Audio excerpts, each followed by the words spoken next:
Alors, comme ça, il y en a qui veulent apprendre à coudre. Oui, je sais, ne me jugez pas. J'ai pas encore pris le temps de tout bien ranger. J'étais trop occupée, voyez, moi, vous faire des vidéos pour vous apporter de la valeur via mes tutos. N'hésitez pas à faire un tour sur ma chaîne. Il y a déjà plusieurs vidéos sur le sujet pour débuter en couture avec des patrons. Si vous êtes intéressé par les patrons, n'hésitez pas à m'envoyer un mail. Je me ferai un plaisir de vous les transférer. Et n'hésitez pas à soutenir mon travail en vous abonnant à ma chaîne. Dans la vidéo précédente, je vous la mets à l'écran, nous avons vu comment faire des coins. Aujourd'hui, nous allons continuer sur des pièces d'études en apprenant à poser du biais comme une pro. Pour ce faire, on achète du biais, soit on se l'achète en pré-plié, soit on peut se le faire soi-même. Rien de plus simple. Si maintenant vous cherchez un biais vraiment dans un tissu spécial, comme là par exemple j'ai un biais dans ce tissu ou de ce type, un peu de mal à le trouver. Sur ma règle japonaise, je vois bien, j'ai mon angle droit à 90 degrés. Et ici, j'ai des diagonales, en fait, qui sont au milieu de l'angle. Donc, c'est donc 45 degrés. Donc ça, je sais que ce sont des lignes de biais. Et je sais que là, du coup, j'ai ma diagonale ici.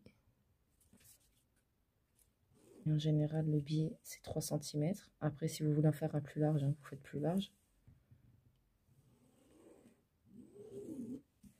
On coupe jamais du biais droit. Quand on va faire le raccord, on va le faire toujours avec une ligne comme ça à 45 degrés. Hein?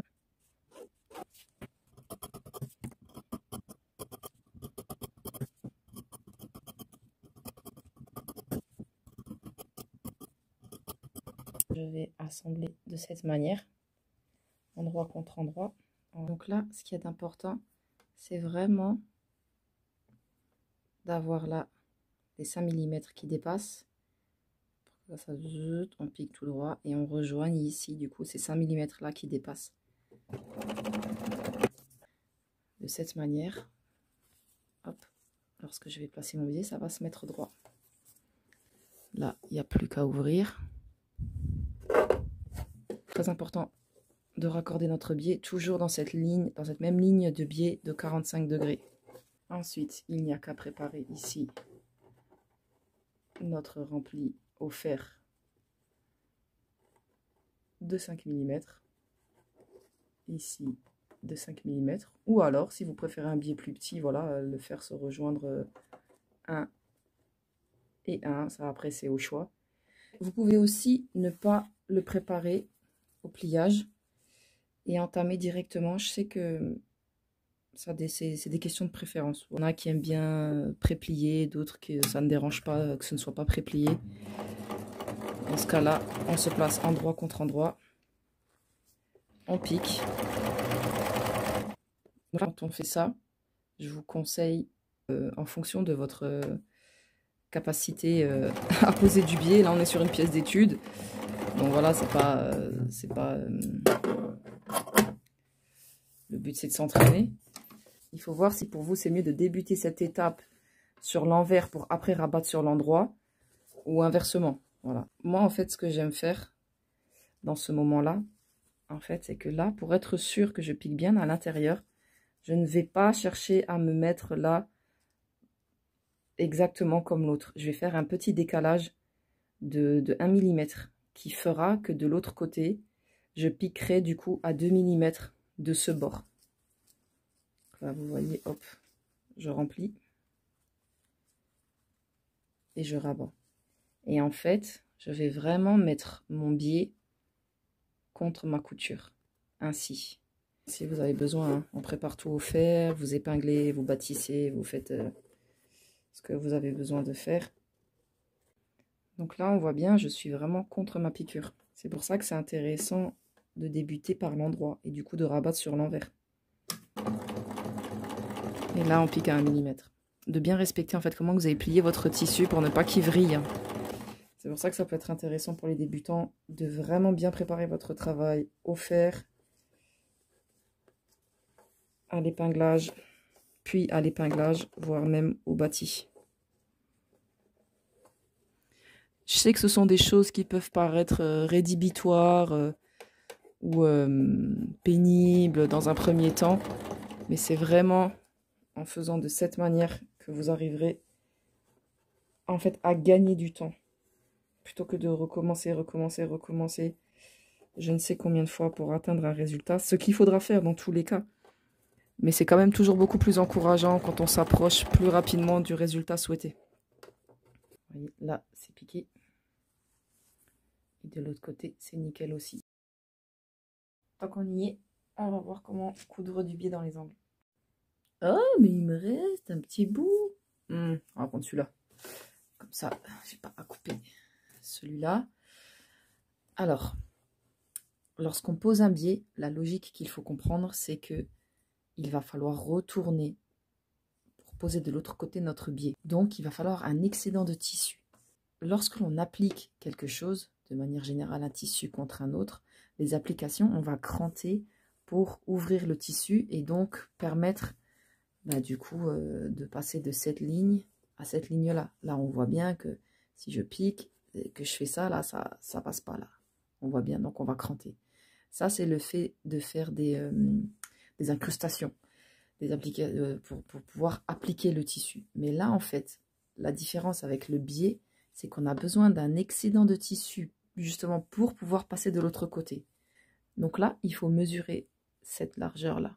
Là, moi, je suis à 5 mm. Pourquoi c'est important de le comprendre? Parce qu'on va poser notre biais. Si vous avez besoin d'épingler, de bâtir, faites ce qui est nécessaire. Là, en fait, il faut que je marque ici, c'est la fin de mon tissu. D'accord? Moi, je veux m'arrêter 5 mm avant. Donc là, par transparence, je vois que mon tissu s'arrête ici. Je vais donc m'arrêter 5 mm avant. Pourquoi 5 mm? Parce que c'est la largeur de mon biais. Donc moi, je viens m'arrêter ici. Et on fait carrément un point d'arrêt. Maintenant, hop, toujours ce principe de 45 degrés de diagonale qu'on retrouve dans notre règle japonaise et partout, dans tous les coins anglais, dans tous les angles. Vraiment, ça c'est vraiment un principe de base en couture. Vous voyez, je fais mon angle de 45 degrés et je vais ramener. Vous voyez là, on retrouve toujours cette logique qui est de venir s'aligner.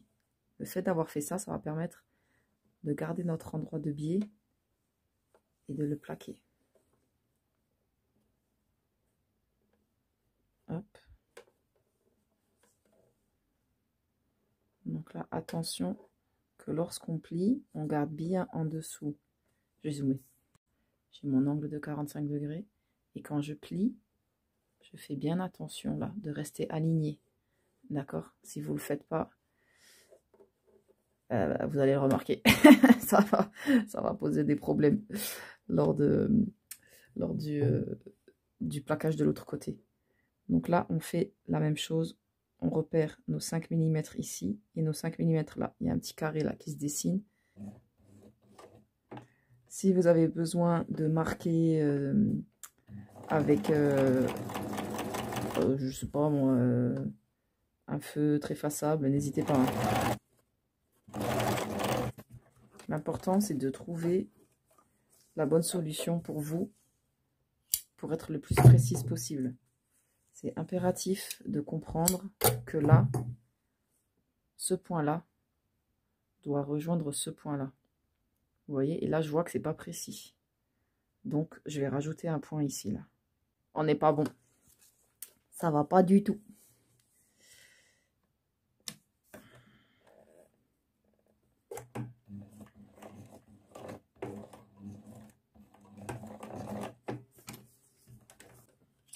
Là, on est bon.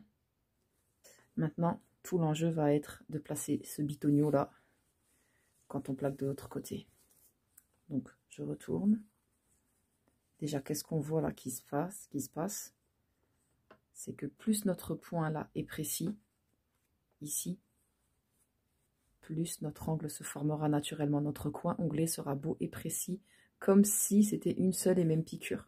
C'est essentiel, sinon ça va faire une espèce de pli, un truc qu'on ne va pas comprendre. et qui sera très très pénible à placer. Hein. En épingle, si vous avez besoin, ou vous bâtissez. Toujours pareil. On va former notre point onglet. C'est du pliage. Hop. Et je veux retrouver ma ligne de 45 degrés dans mon angle droit. Vous avez vu? Je me suis alignée. Là, hop, j'ai aligné. J'ai plié. Hop. Alors moi, là, bien évidemment, j'ai mis des couleurs différentes pour vraiment trancher et tout. Il est clair que je vous recommande vivement de prendre des couleurs qui sont ton sur ton. Ça vous facilitera la tâche, en fait. Et surtout en cas de petits dérapages, quoi. Donc là, je me mets toujours bien contre, d'accord? Là, je suis vraiment contre. Vous voyez, j'ai juste à peine à tirer un petit peu. Je ne fais pas passer par-dessus de 1 mm. Hein. Non, non. Moi, je me place vraiment au bord, en fait.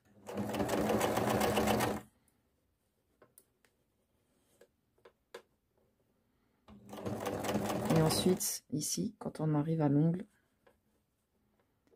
c'est vraiment important de comprendre, là, maintenant, de récupérer notre principe d'angle. Là, je vois que mon point, il est un peu trop grand.